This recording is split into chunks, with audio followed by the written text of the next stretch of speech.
Hello everyone. Pharmacology हमने already start की थी। हार्ट जो हार्ट की सिलेबस थी वो कवर हुआ था तकरीबन कम्प्लीटली। अब बात करते हैं एंटीबायोटिक्स एंटीमाइक्रोबियल ड्रग्स की बात करेंगे कि जब एंटीबायोटिक्स जो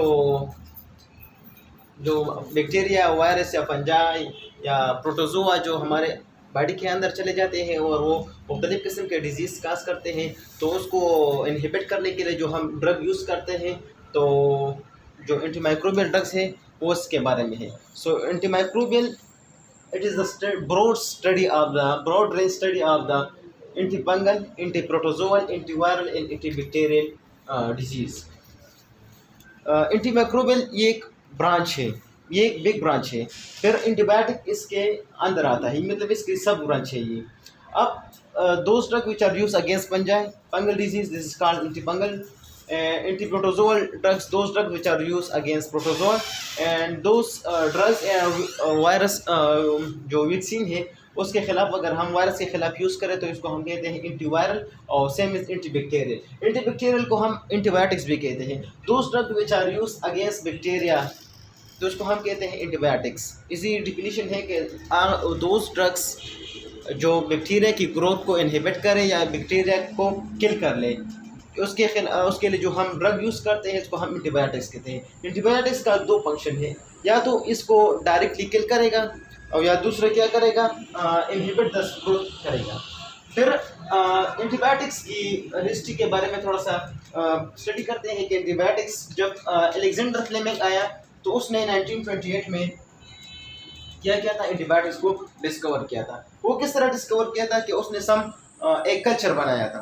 एगर एगर क्या है कि एक कल्चर होता है जो बैक्टीरिया को न्यूट्रन, जो प्रेशर, टेम्परेचर, वो सब जो है ना वो दे दें कम्प्लीटली, तो उसमें ये इजीली ग्रो कर ले। तो इसने मीडियम बनाया एगार का, तो इसमें बैक्टीरिया इसमें डाल दी इस कल्चर में। तो आफ्टर सम टाइम्स कि यहाँ पर अगर इससे जो बैक्टीरिया थी वो कुछ दिन बाद आइसोलेट किए, तो उसने देखा कि ये बैक्टीरिया क्या थे, डेथ थे, किल हो गए थे। किसने किल किया था कि यहाँ पर कुछ फंगल आए थे, उसने क्या किया था कि उस बैक्टीरिया को किल किया था।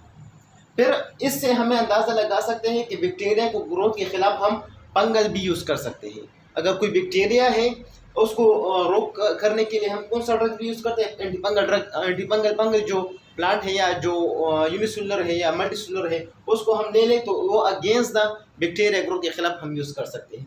तो उसने देखा कि ये मरे हुए थे।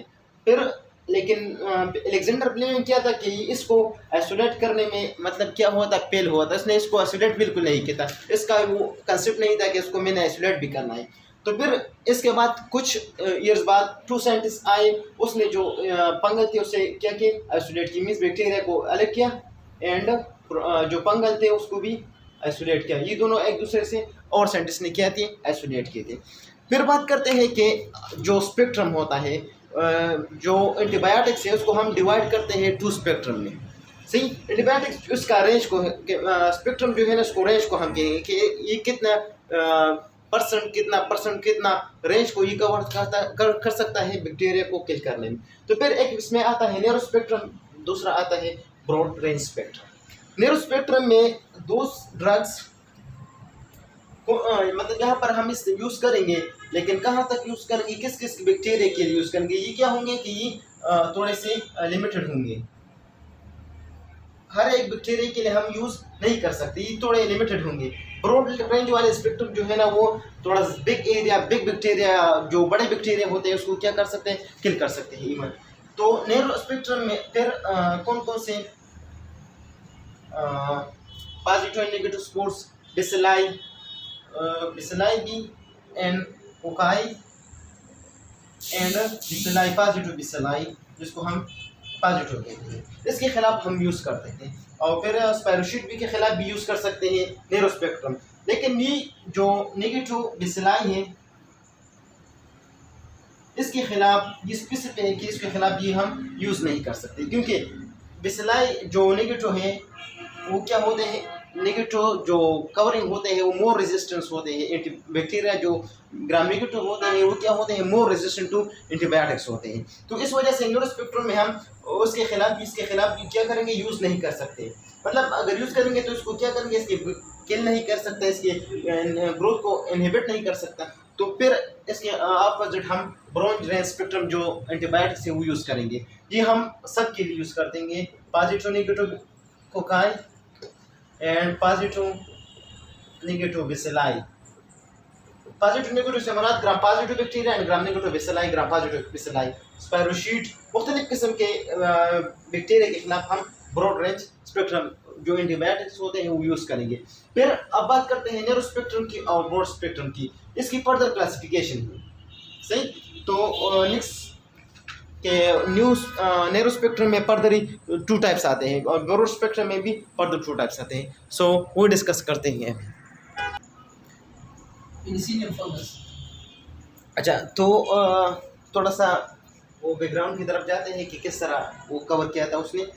जो बैक्टीरिया था, मतलब उसने जो क्या बनाया था, कल्चर बनाया था, इसने इसको क्या किया था, कवर नहीं किया था। मतलब ये क्या था, एक्सपोज था, एनवायरनमेंट को क्या था, एक्सपोज था। तो जब ये कुछ डेज बाद आया तो ये क्या थे कि जो कल्चर बनाया था उसमें जो बैक्टीरिया थे वो सारे क्या थे, किल हुए थे।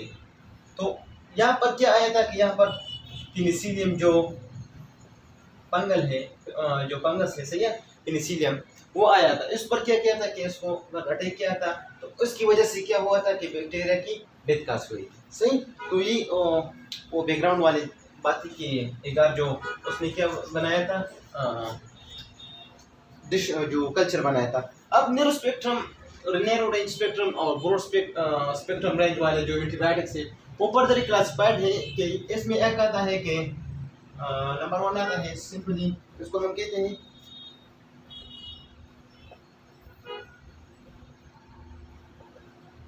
Natural Penicillium. एक इसमें आता है नेचुरल पेनिसिलियम और दूसरा आता है एंटी स्टेफिलोकोकस पेनिसिलियम। दूसरा है इसमें इसको हम कहते हैं एंटी फ्लाजो स्टेफिलोकोकस पेनिसिलियम। अच्छा, तो इसमें फर्दर क्या है, 2 क्लासिफाइड है, नेचुरल पेनिसिलियम और दूसरा है anti staphylococcal penicillium. Natural penicillium जो जिस तरह नेचुरली होता है वो दोज पेनिसिलियम या those antibiotic which are naturally present in. सही, तो जो नेचुरल पेनिसिलियम है वो क्या होता है कि इसको हम स्लाइडली या स्मॉल रेंज के लिए यूज़ करते हैं, स्पेसिफिक नहीं है, ये जो है ना जनरली है। तो इसको हम अगेंस्ट किसके खिलाफ यूज़ कर सकते हैं, gram positive gram negative cocci and gram positive bacilli and spirochete, इसके खिलाफ क्या कर सकते हैं, यूज़ कर सकते हैं। सही, तो इसका एग्जांपल है कौन कौन से जो नेचुरल पेनिसिलियम में आते हैं, इसको हम कहते हैं पेनिसिलियम भी, जो मोस्टली यूज़ होते हैं आजकल नहीं है क्योंकि आजकल जो न्यू जनरेशन है वो न्यू किस्म के एंटीबायोटिक्स ने डिस्कवर किया थे। तो पेनिसिलियम जी एंड वी ये क्या है, नेचुरल पेनिसिलियम है, लेकिन अब ये यूज़ नहीं होता क्योंकि ये ओल्ड कंसेप्ट वाले एंटीबायोटिक्स। और ये क्या होता है, स्पेसिफिक नहीं होते, वो जनरली एंटीबायोटिक्स से हर जो मुख्तलिफ किस्म के बैक्टीरिया इसके खिलाफ यूज़ करते हैं। तो इसका जो फंक्शन है मतलब जो इतना स्पेसिफिक नहीं है, तो इस वजह से हम यूज़ नहीं कर सकते। फिर दूसरा है एंटी स्टेफिलोकोकल पेनिसिलियम। आप ऑलरेडी आपको पता होगा कि स्टेफिलो जो बैक्टीरिया ग्रेप्स फार्म में, एग्रीकल्चर फार्म में हो जाए तो इसको हम कहते हैं स्टेफिलोकोकस कोकाई। सही, तो उसके बाद खिलाफ अगर हम यूज़ कर रहे हैं तो ये क्या है कि ये नैरो रेंज स्पेक्ट्रम में आता है, अन्य स्टेफिलोकोकस एरिया से खिलाफ यूज़ होते हैं। सही, अब ये बैक्टीरिया क्या कर सकता है कि ये मतलब ये बैक्टीरिया है, तो ये क्या होता है कि इसमें जो पेनिसिलियम है इसमें एक दो स्ट्रक्चर में क्या है, 2 रिंग होता है। एक रिंग इसको हम कहते हैं बीटा लैक्टामेज